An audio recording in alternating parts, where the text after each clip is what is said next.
Welcome to the Nourished Momma podcast. I am your host, Anna Robinson, certified nutritionist and wellness coach, plus fellow mama. This podcast is here to show you that you can live your healthiest, happiest, most vibrant life as a mama. Each week, I will be sharing different nutrition, lifestyle, and mindset hacks that are going to support you in your health journey. You can expect realistic and sustainable advice, plus strategies that can easily fit into your busy life as a mama. Because without a nourished mama, there can't be a nourished home. So if you are committed to creating a life filled with vibrance for you and for the ones you love most, then you are in the right place. So let's get into today's life-changing episode. Hello and welcome back to another episode of the Nourished Momma Show. I'm so glad you are here because I have such a great, quick win, powerful episode lined up for you. Something I get asked all the time is, how do you stay so motivated and consistent with your health routine? And in a way, this is something I'm quite strategic about, which is why I wanted to do an episode on it. So let's start with motivation. Motivation can come easy and fast, but consistency does take time to build up. The key with motivation, though, is that you cannot rely on it. If I relied on motivation to eat healthy every day and exercise, then I would fall off the bandwagon every few days, which is what happens to a lot of people when they start a health routine. Motivation only comes when you take action first. I'm going to repeat that. Motivation only comes when you take action first. This is something that completely changed my perspective on healthy habits. We often think we need to feel motivated before we can start, but that's actually backwards. The secret is that action creates motivation and not the other way around. Think about it. Have you ever dreaded going for a walk or doing a workout class, but once you get going, you actually enjoyed it and feel great afterwards? That's because the simple act of starting triggers something in our brains. The endorphins kick in. We feel a sense of accomplishment, and suddenly we're thinking, this isn't so bad after all. I call it the 5-minute rule. Just commit to 5 minutes of whatever habit you're trying to build. Usually the hardest part is just beginning. Once you've started, momentum takes over. And even on days when it doesn't, and those 5 minutes stay just 5 minutes, you've still taken action. And this action builds your identity as someone who shows up for themselves. Every time you take action, despite not feeling motivated, you're essentially telling yourself, I'm the kind of person who does this even when I don't feel like it. And that's incredibly powerful. Over time, this creates a positive feedback loop. Action leads to small wins. Small wins lead to increased confidence. Increased confidence leads to more motivation, and more motivation leads to more action. I can almost guarantee you that no one wakes up every single day feeling inspired to exercise, make healthy meals, and meditate. Most days I do, but I definitely have my fair share of days when everything feels too hard and I just don't bloody feel like it. But I still show up for myself in any way and shape and form that I can. That's the key difference between people who are consistent with their health routines and those who aren't. Take action when you really don't feel like it is where the magic lies. It's how you create long-lasting, healthy lifestyle habits that become a consistent part of your routine. So what do I do when motivation is low? I have a few strategies that have been absolute game changers for me, and I think they will work for you too. Firstly, I lower the bar. On days when I'm just not feeling it, I don't aim for a perfect 60-minute workout, for example. Instead, I tell myself, just put on your workout clothes and move for 10 minutes. That's it, just 10 minutes. What tends to usually happen is once I start and I get going, those 10 minutes turn from 30 to 40 minutes. But even if they don't, I still did something. And that's what consistency is all about. I chose to show up for myself in any way, shape, or form that I could. The same goes for healthy eating. Maybe I don't have the energy to make that elaborate nourish bowl with all the toppings, but I can throw together a simple protein and some veggies. It doesn't have to be Instagram worthy to be nourishing. The second strategy I use is what I call habit stacking. I connect my healthy habits to things I already do automatically, and this is a game changer for mamas. For example, after I brush my teeth in the morning, I automatically drink a big glass of water with lemon. It's now so automatic that I just don't think about it anymore. Or if the kids are training after school, I do my workout in the park or jog around the neighborhood we are in. No decision making required. And speaking of decision making, that's another big drain on motivation. Decision fatigue is real, especially with mamas. When we have to make too many choices throughout the day, our willpower gets depleted. So I try to eliminate as many decisions as possible by planning ahead. Every Sunday, I spend about 30 minutes planning my workouts and some of our meals for the week. Both Michael and I have busy schedules along with the kids. So I look at each day, and if I know the kids have after school activities that day, then I need to fit my workout in during the day or wake up earlier and get it done. I write all my workouts down in my planner, and then I don't have to think about what to do each day. The decision is already made.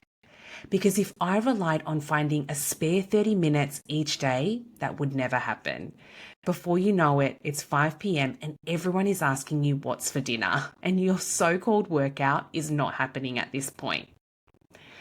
I also want to quickly touch on asking for help here before we move on. And this is going to be some tough love, but I feel like I've got to do it. Some tough love means that you need to find this time for you. You have to find it for yourself. Tell your partner when you plan on doing your workouts and make sure he's around to help with the kids if they are at home. Or ask other family and friends to help out. I often speak to mums who get frustrated that their partner doesn't make time for their self-care, but 9 times out of 10, they haven't even asked for help. You are your biggest advocate.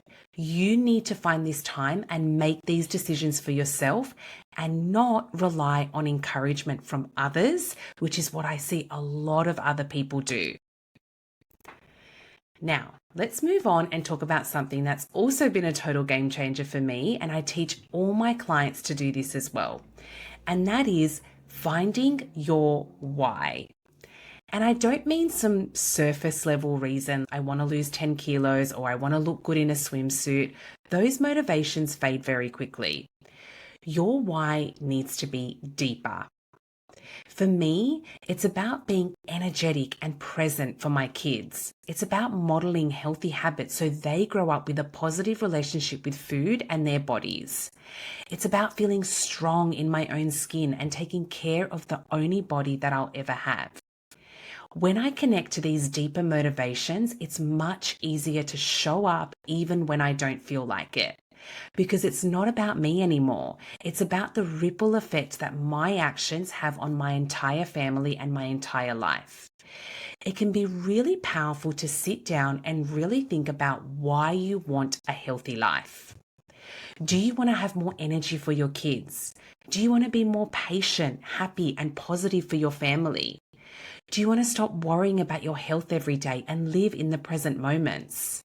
Do you want to set a better example for your kids because everything they see you do is what will become their normal in their future?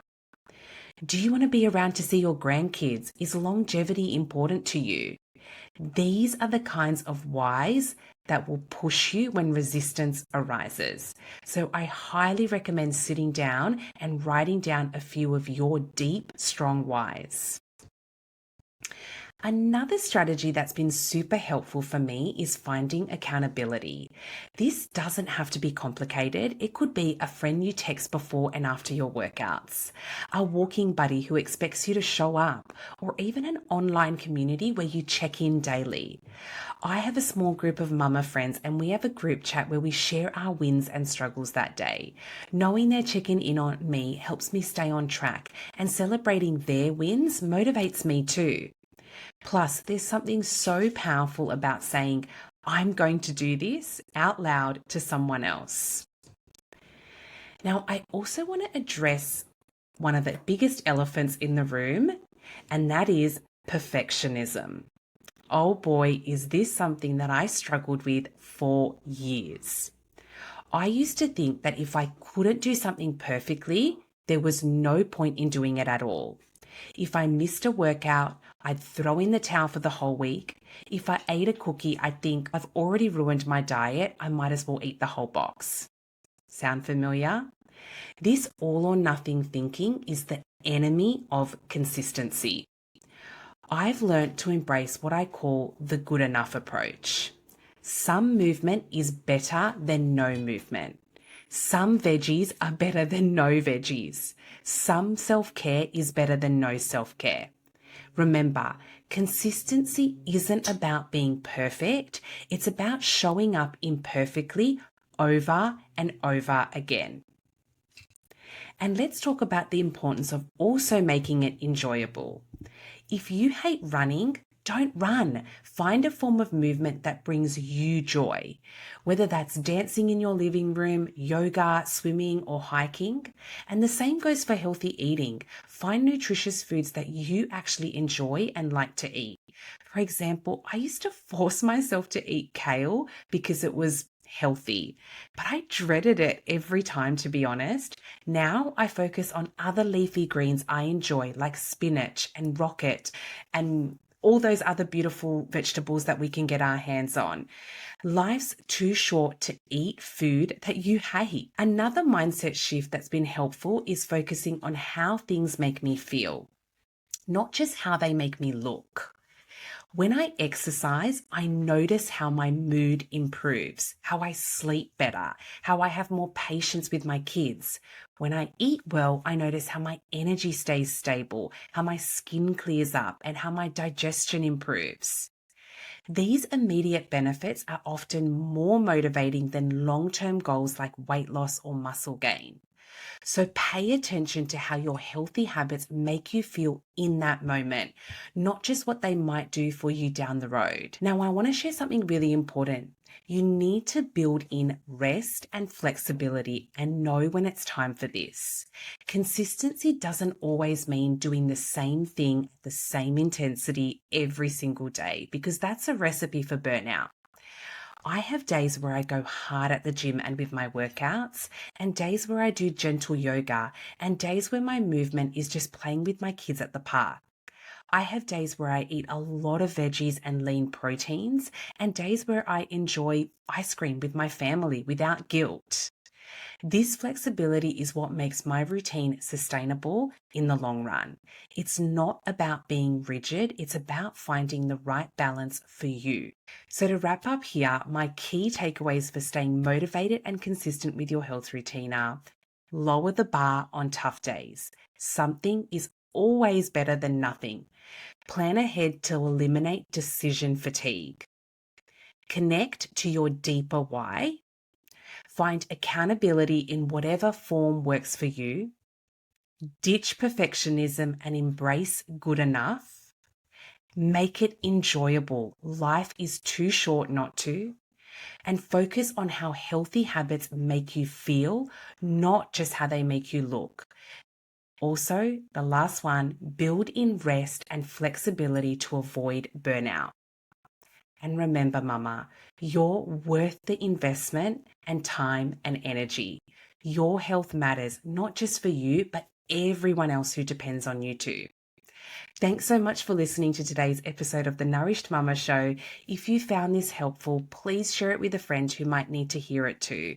And don't forget to subscribe so you never miss an episode. Until next time, take care of yourself so you can take care of everyone else too. Thank you so much for joining me today. I hope this conversation has inspired you to live your healthiest, happiest life. Don't forget to subscribe and tune in next week. Bye for now.